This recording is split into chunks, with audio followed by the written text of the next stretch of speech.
Now, it's the second hour of the show, and Wendy Knowler is standing by for Consumer Talk, and a topic that I think is going to resonate with a lot of our listeners today, and one which I think is going to be highly educational as well. So please stay with us. We're looking broadly at the issue of food labeling and how some of the terms that we might assume are just sort of marketing or product descriptors actually have legal requirements attached to their use. And we ask the question, what happens when a retailer ignores those requirements? We're talking about what certain food labels are meant to designate about the contents of the product, and what happens when retailers stray outside those boundaries. One of our listeners pushed back when he noticed his local stores were, shall we say, colouring outside of the lines on one of the products. And there is a lesson for all of us in what steps he took and in the outcome that was achieved, because it also offers some very interesting insight into the sort of processes around product testing and what you can do as a consumer if you do feel that you're being conned. Now, Wendy, I have to say, the story caught my eye for a number of reasons, and it's partly because of the consumer activism angle. I love the lengths that this particular shopper was prepared to go to sort this out. But also because personally it involves my local stores that I regularly shop at, and it involves a product that I've had personal experience with of exactly the same kind that our listener Sean encountered, namely so-called lean beef mince that wasn't lean at all.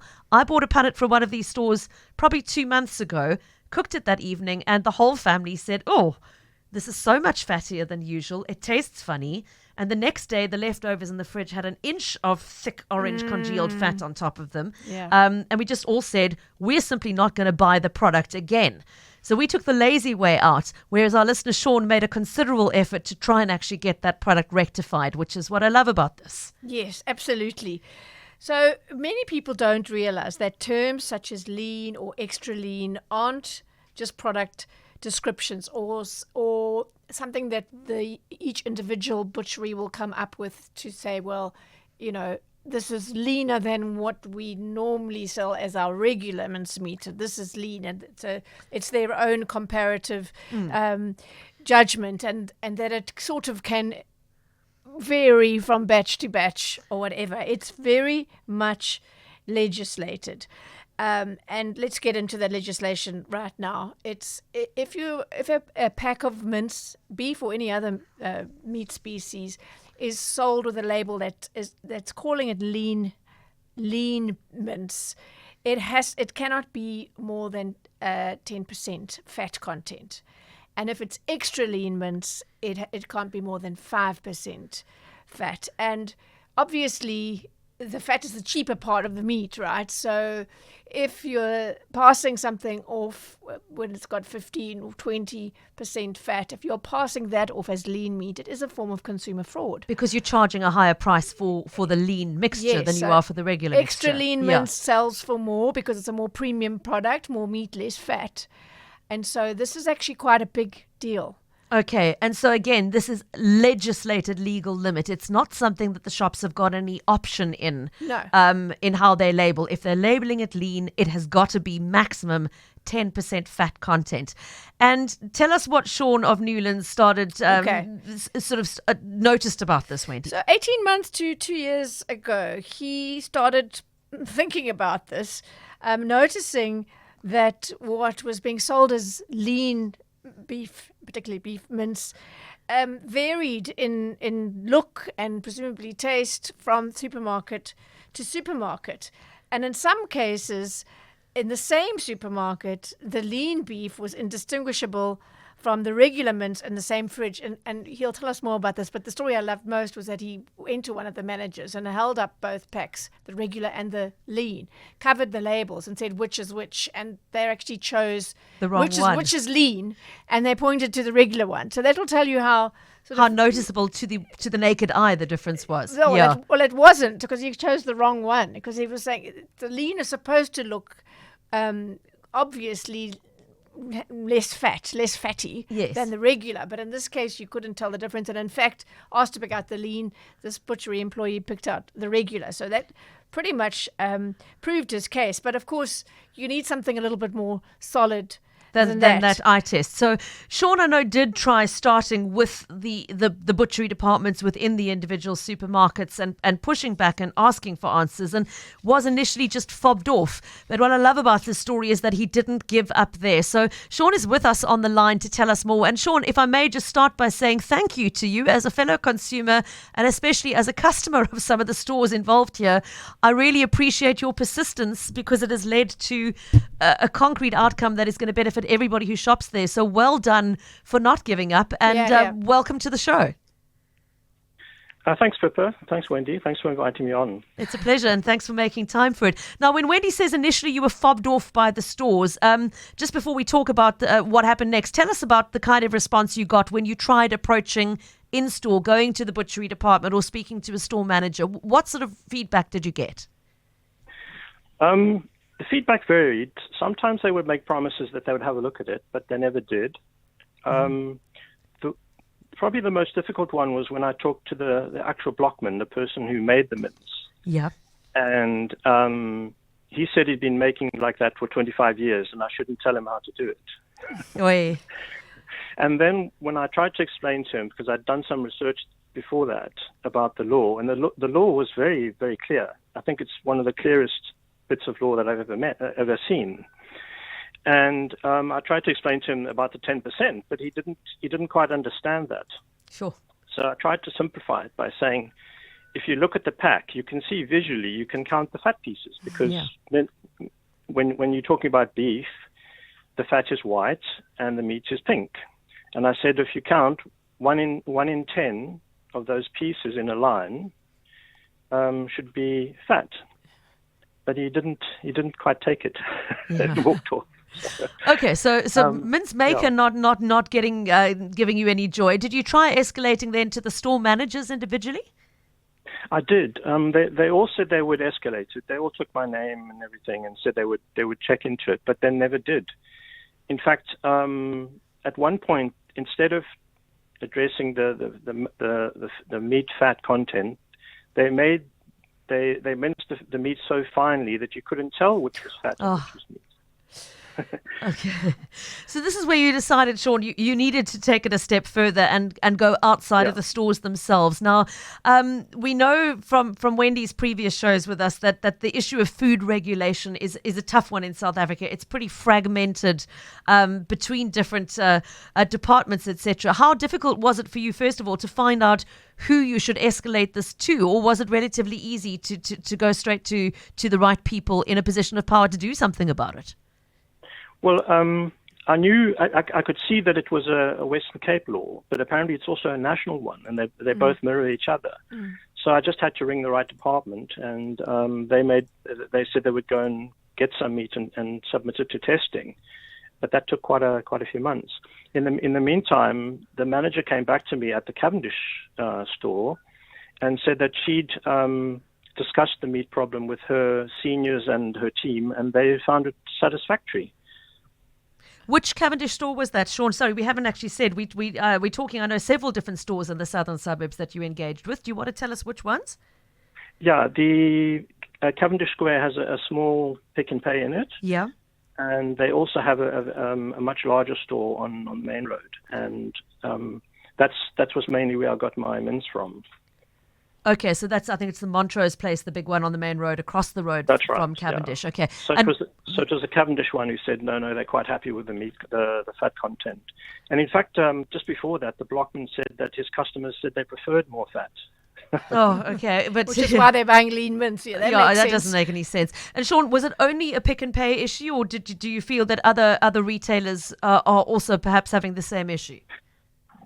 They're basically doing the same thing, and they were doing the same thing in all the other stores. They were doing it in Checkers in Rondebosch as well. Yeah. And the Spa I also noticed was doing it. The Spa in Rosemead Avenue.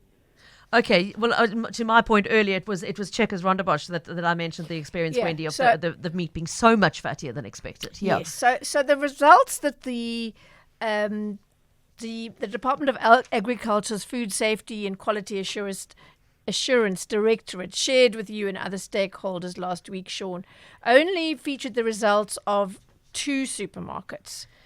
So does that mean they tested more and only found a problem with those two, or from your understanding, what happened there? I think they were a bit confused about which Pick and Pay to go to, Okay. but they definitely tested the Rondebosch Checkers, and then they tested the Main Road Pick and Pay store, I think it was.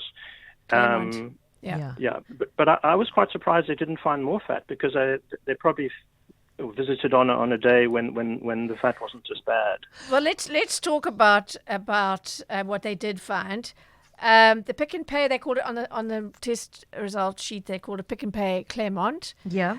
20.5% fat, which So is that's more than double. more than double Yeah. what the legislative maximum is meant to be. And Checkers Rondebosch was 14.5% fat. So which nearly is- 5% more Yeah. than it should have been. Yeah. Okay, so so unequivocally, Sean, you were absolutely right that mince did not meet the criteria for being labelled as lean or trim. It should have been, if it was on the shelves, it should have been labelled just as beef mince, Yeah. not as lean beef mince. Yeah. Um, Well, what yeah. convinced me even more was that when I went to Woolworths, their meat looked completely different. So I took a pack of Pick and Pay mince to the blockman there, and I said, "What do you think of this?"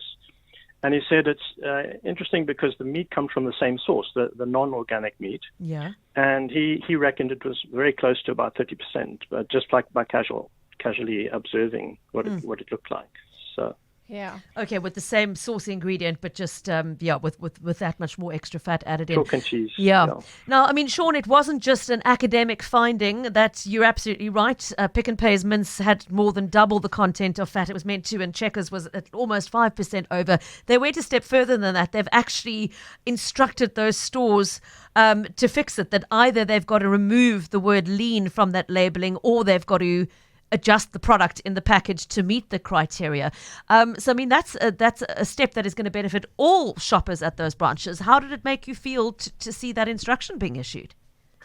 Well, it's a good thing, because the more fat you have in the mince, it restricts what you can do with it. And so, for example, if you want to make a hamburger, then you wouldn't want a very lean mince. So, yeah, it kind of restricts what choices we have. But they reacted very quickly, I must say. They took it very seriously, and Checkers especially, they changed it completely. It was unrecognizable. They gave me a few packs. Okay, so you've been back into the store since, and you've noticed a difference, have you? Yes. It's quite a dramatic difference, actually. I just hope the price doesn't increase, because obviously it's going to. That would be crazy to do that. Yeah. Well, Sean, I mean, that's gratifying to hear that the change has been implemented this quickly, and that you've seen those results. So once again, thank you for being prepared to take it the extra mile, as it were, because I think a lot of consumers like myself would have simply voted with our feet and said, well, we won't buy there anymore because the product's not good. You did really the right thing of saying the product's meant to be better than this.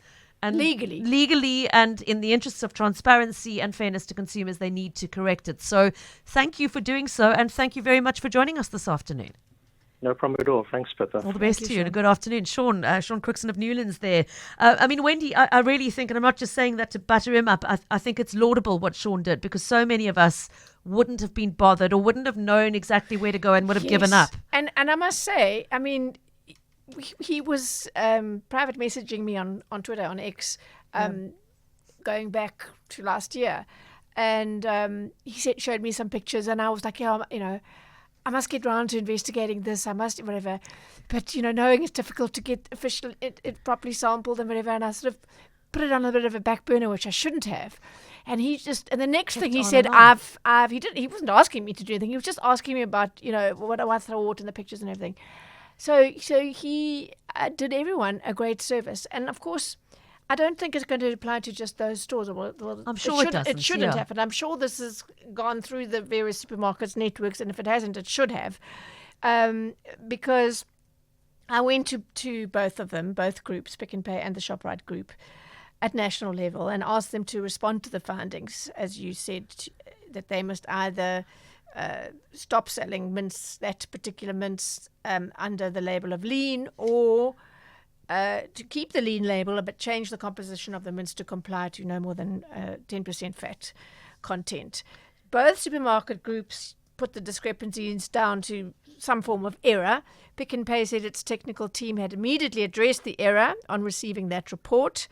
We have very clear standards and specs for products in our in-store butchery team and we also conduct random testing across various stores every month to ensure that the products meet set specifications.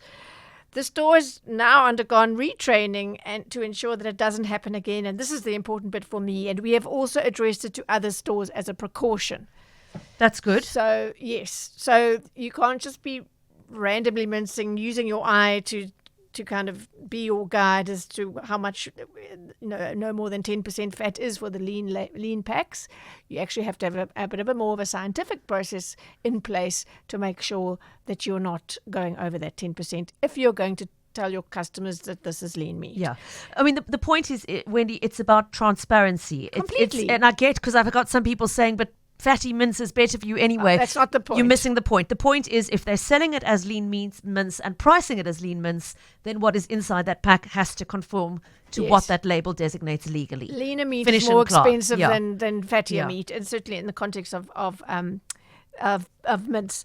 The Shop Right Group apologized for what it called the labeling error, which was due to human error, as they put it. We've since corrected the issue and taken steps to prevent similar occurrences in the future, which was borne out by what Sean said, certainly in that one store. We are committed to maintaining the highest quality standard, and our products undergo regular testing and quality checks. It invited any customers with concerns to contact its customer care line. So, okay, so I mean, I'm seeing shall we say, a fair degree of skepticism coming through on the WhatsApp line about this being human error or a labeling issue. A lot of people feeling that it's stores taking a chance to make some extra profit. What's worrying for me is that, and certainly in the cases that we know about, where Sean was pushing back and saying, hey, and even saying, look, count the number of pieces of fat. It's obvious. He was fobbed off, told, don't tell us how to do our job, and nothing ever came of it, nothing changed. So they pretty much forced a passionate consumer into taking it further. Yeah. Somebody else asking, is it not a supplier issue rather than the store's issue? This is a product that generally is made in store in the butcheries on site. So it is a Checkers or a Pick n Pay issue, not a case of an outside supplier mislabeling. It is the store's responsibility directly. Yeah, a few other people suggesting that a fine might have made more of an impact than simply an instruction to fix it.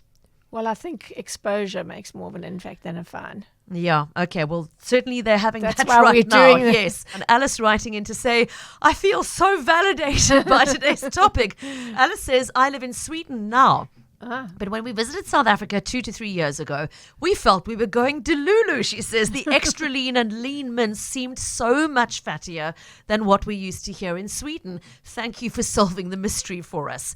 Keith asking, do these limits also apply to products like hamburger patties and beef patties? It's beef mince. So the legislation says so mince meat, so beef or other species. I would have to check. I don't want to say it definitively. I mean, hamburgers are made from beef mince, but they're patties, but they have other things added into them. Yes. Again, it comes back to, though, Wendy, what's on the label must fairly represent what's inside the packets. Yes. So if it is a lean beef burger, one assumes that's made with lean mince, right? True, but there might be other ingredients that added to the mince that would skew that percentage. So that's why I'm treading cautiously here. Okay, so one we need to explore a bit further. Keith, thanks, but a good question. Roderick saying the sausage packs display the meat and the water content, but never the fat content. Is that okay? I've never looked that closely either. We need to do a meat labeling special show, I think. I looked at a few other things around fat content of dairy, which we can get to. Yes, we'll get to in a sec. But not specifically on other meat. But they are legislated. They are very much legislated. So I can find out for you and come back with that as part of next week's show. Okay. So just a couple of things before we get on to the other products. Just one more thing I want to mention about what Sean did. And Wendy, I mean, the only reason we're able to have this conversation and that these changes are being implemented is because Sean refused to take no for an answer and did persist to follow it up the chain, as it were. So let's talk a little bit about if somebody has a similar issue and they have a really genuine, heartfelt belief that there is a problem with a product in a supermarket and that the supermarket itself is not taking steps to address it after it's been flagged with them.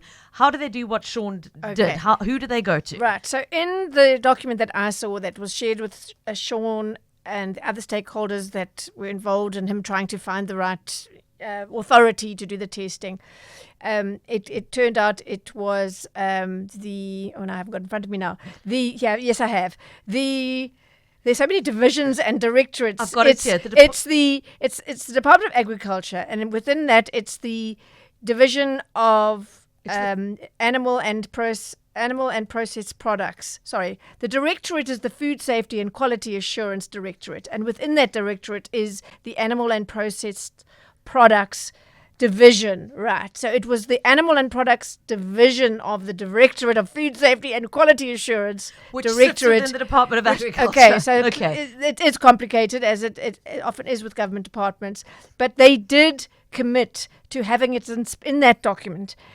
Commit to having its inspectors do frequent, I'm quoting from the letter, frequent minced meat sampling in retail supermarkets to ensure that these products comply with the minimum marking and compositional quality set out in the regulation for certain raw processed meat products. Okay, so in that email, I'm not going to give anyone's direct line out or cell phone number, obviously, but it did say, if you've got any further questions to Sean and the others, these are emails for inspectors within that division.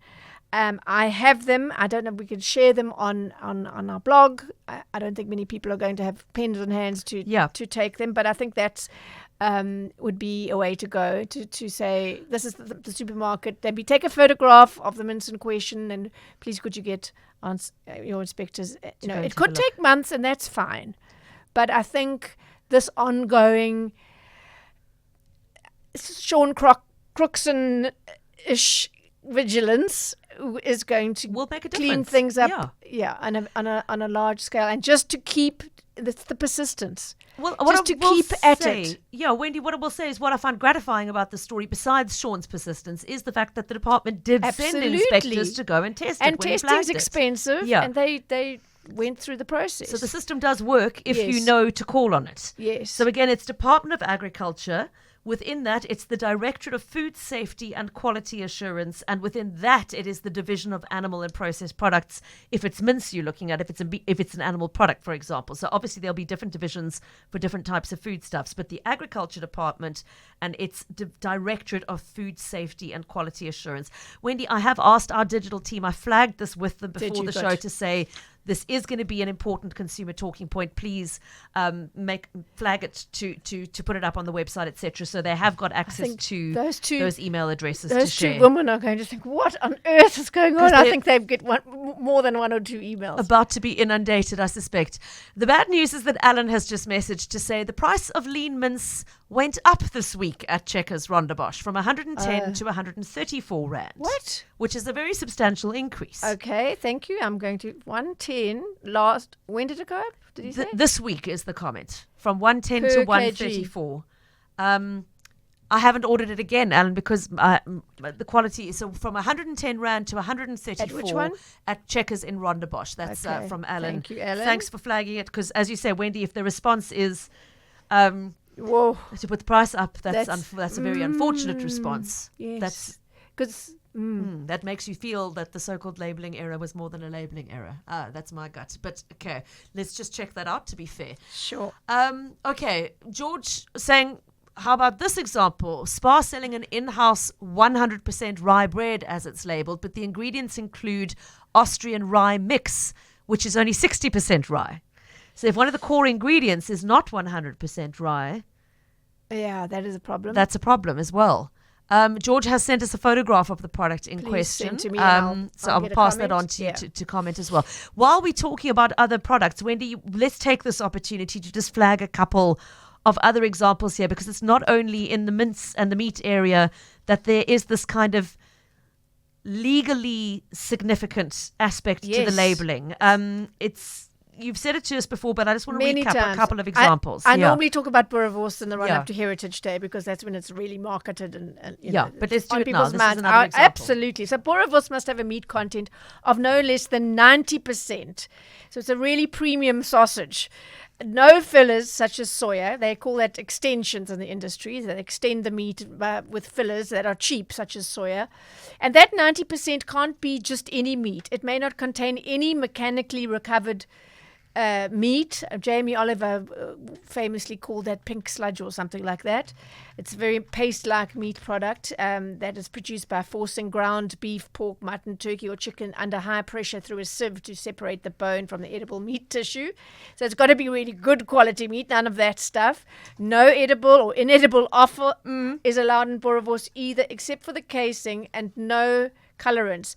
Braaivors, which to a lot of people is sold next to boerewors, and if you don't know the legal differentiation, you might just think it's boerewors at a really good price. It only has to contain 60% meat, so that's 30% less meat content than the boerewors, and it can comprise up to 40% fat. So hence the cheaper price. Because there's a lot less meat and certainly a lot less quality meat. Okay, so that's boerewors versus braaivors. Have your wits about you when you're buying. It's a mistake you'll only ever make once, by the way. If you like a good proper braai, you can taste the difference. Before we leave the meat, Deb's writing in to say, I believe there's also legislation with regard to the distinction between pork bangers and pork sausage. One is allowed to have more cereal filler, etc., than the other. So that's one to look out for. Yes. And then the dairy section is another place where we see a lot of this, Wendy. Yes. So not all the products in the tubs that look like yogurt in the dairy fridges are actually yogurt. They aren't legally allowed to be called yogurt because they have too little protein, i.e. milk, to qualify for the yogurt description. So the manufacturers have reduced the protein content to below 2%, meaning it doesn't meet the criteria to be called yogurt.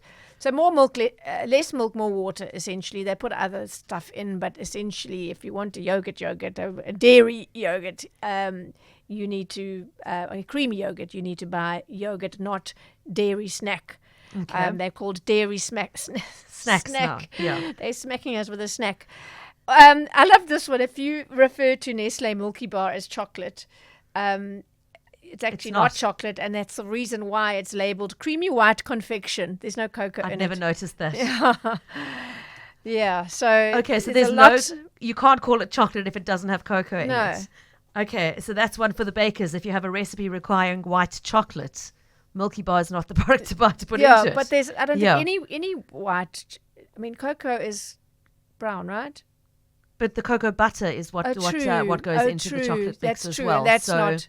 So showing my ignorance now, I'm not a chocolate fan, as you may.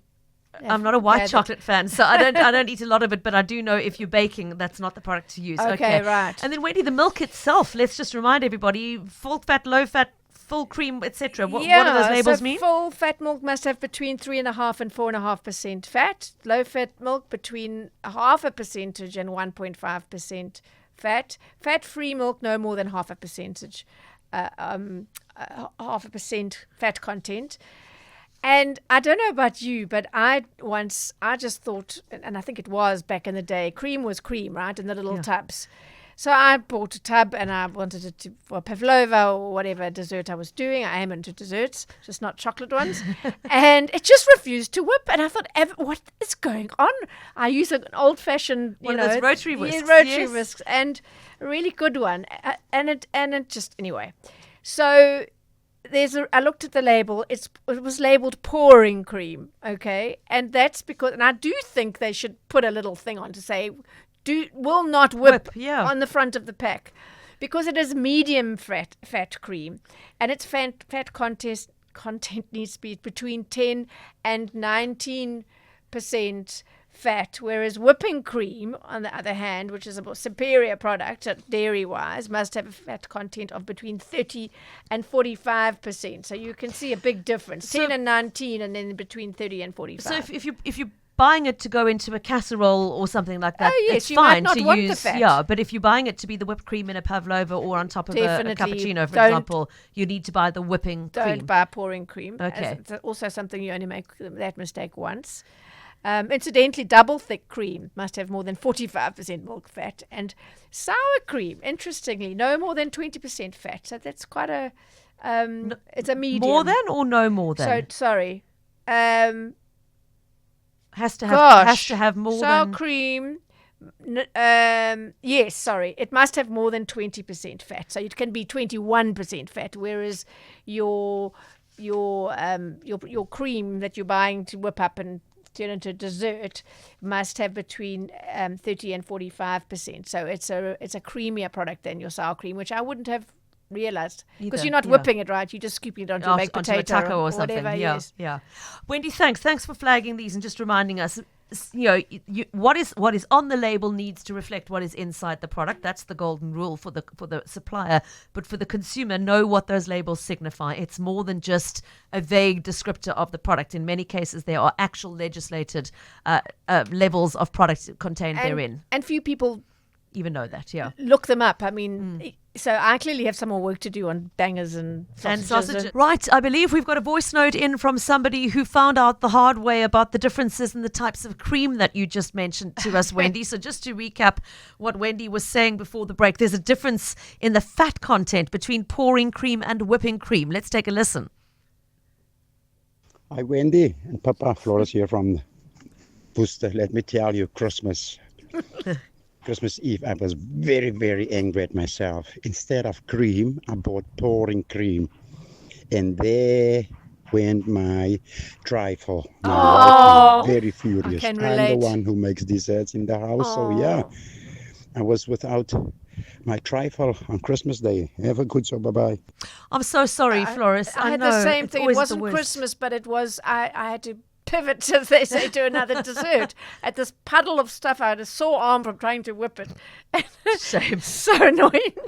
So we feel your pain, Flores. Nice tip from our colleague Bruce, who says what he does as a sort of a second check is to always look on the side of the container of cream, look at the nutritional info and see what the fat content is in terms of grams per 100 grams. Now gives you a good indication. Bruce and that's Hom. a man who does his homework. Yes, Yeah. absolutely. He should have his own consumer show, really. Thanks, Bruce, for the tip. All right, we can move away from the labeling issue just for one or two last open line questions. I think I'm just doing a quick scan here to check that there are no other label related ones coming in on the email, but no. So let's go instead to this. And at Peter writes to ask, can large retailers say that gift cards, which were paid for in cash, have expired or become redundant? Edgar's store told me this for cards I found in my late wife's belongings. Yes, they can. Okay. The Consumer Protection Act says that prepaid vouchers, so this doesn't apply to vouchers that you get as part of a loyalty program, for example, but if it's a prepaid voucher, they may not expire within 3 years. So they've got to be valid for 3 years. But after that, they are very much within their rights to say you may no longer redeem them and that it's your loss.